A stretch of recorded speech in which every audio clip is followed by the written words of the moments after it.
years, Doctor Who has gained a reputation for teatime terror, having scared multiple generations of children over their beans on toast. And that includes me, when I watched The Empty Child as a kid. But it's one thing to horrify viewers by drowning the Doctor or tipping some baddies into an acid bath, and it's an entirely different thing to chill them to the bone. I'm Ellie for Who Culture, here with the 10 most chilling Doctor Who moments. Number 10. Nothing at the edge of creation, Wild Blue Yonder.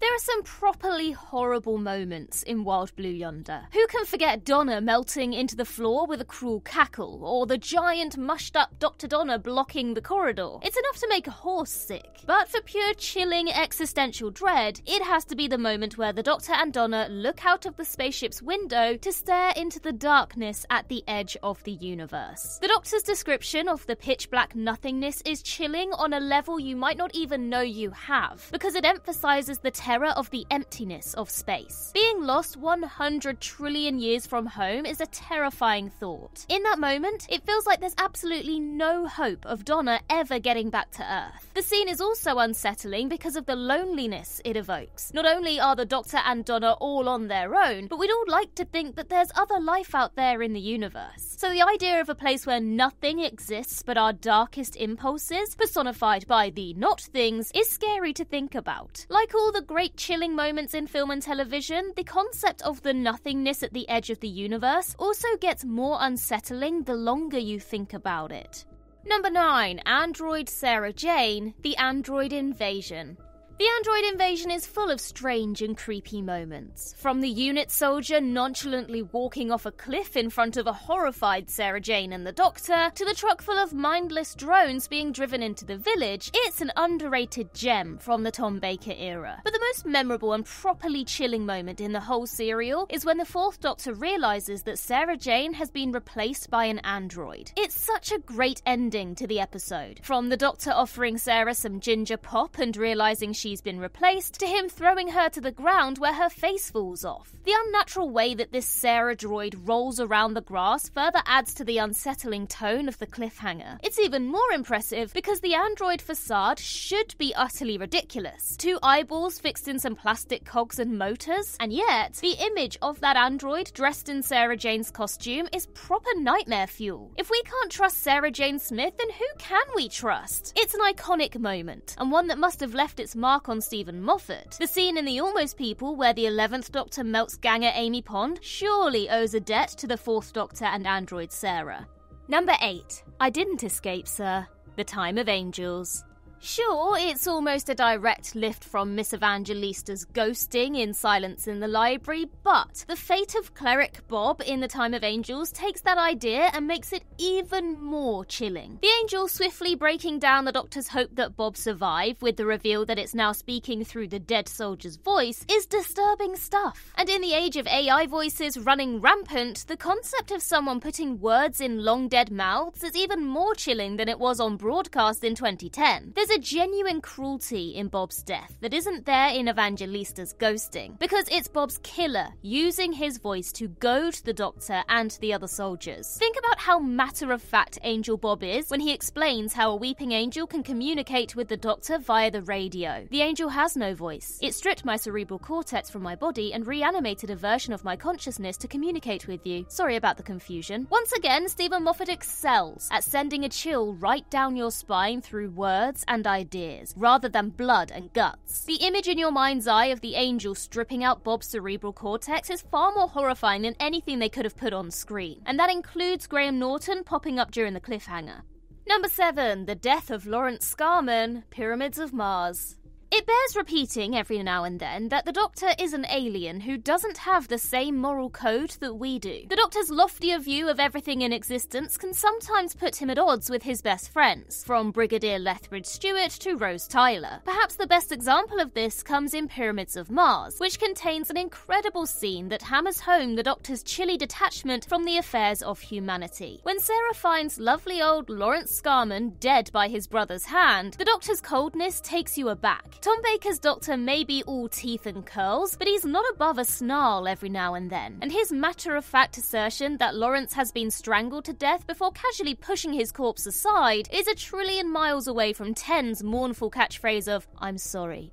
I'm so sorry. But quite frankly, the Doctor doesn't have time to mourn when Sutekh is pointing a gun at his head. The Doctor's assertion that Lawrence and the other people killed over the course of Pyramids of Mars are, quote, merely the first of millions unless Sutekh is stopped, is cold, but it's reflective of the incredibly high stakes involved. Number 6. Pain. World Enough and Time.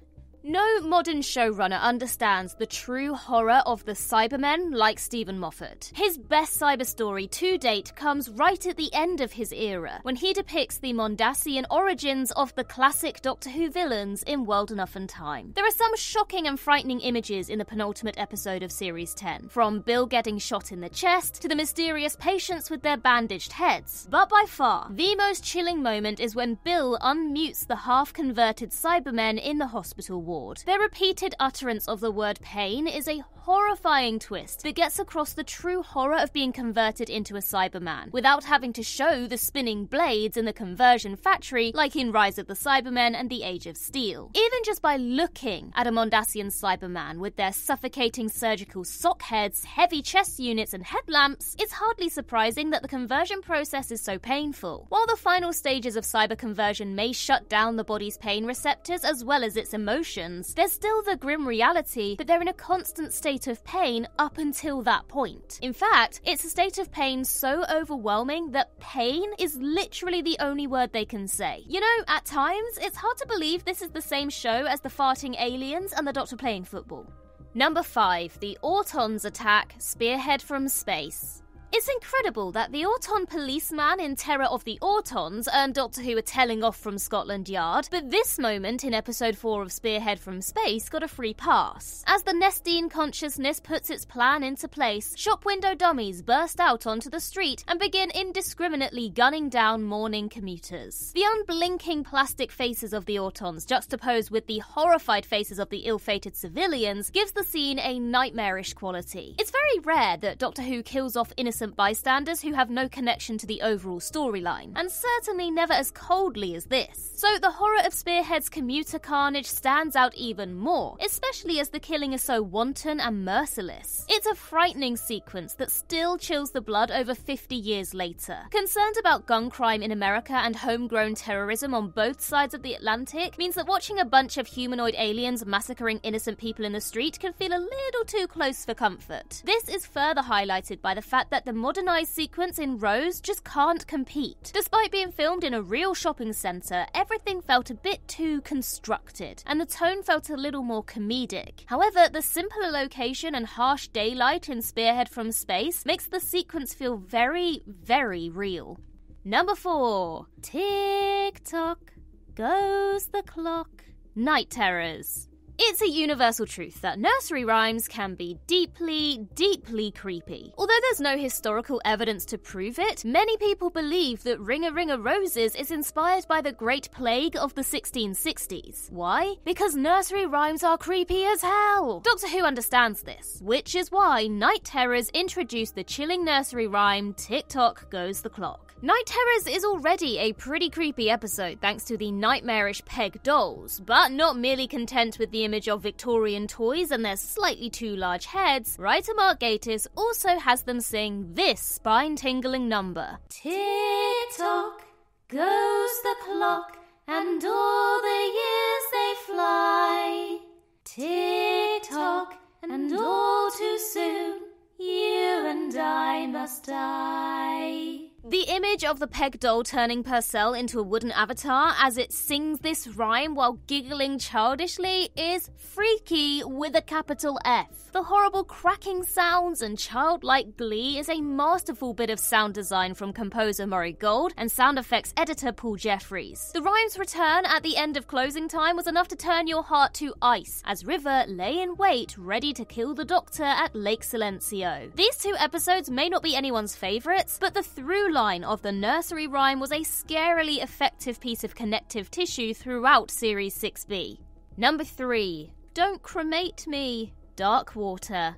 Yes, it's a lie by Missy to convince everyone on Earth to sign up to the 3W Institute so she can convert them into Cybermen. But, regardless, Darkwater's assertion that the dead can feel everything that happens to them is one of the most shocking moments in Doctor Who history. Those 3 simple words, "don't cremate me," are the exact opposite of cremation, because they're enough to make your body freeze and send goosebumps crawling along your skin. Not only is the idea chilling to think about when it comes to your own death, but it's even more awful when you think about deceased family members. Despite the Doctor asserting it's a load of nonsense, it was a haunting thought to play on your mind for the 7 days until the storyline was fully resolved in Death in Heaven. It's no surprise that Darkwater quickly became one of the most complained about Doctor Who episodes of all time. Poor little Timmy, hearing the 3 words while munching down on his fish fingers and beans in front of the family sci-fi show Doctor Who, could have been scarred for life. Number 2. Labour camps. Turn left.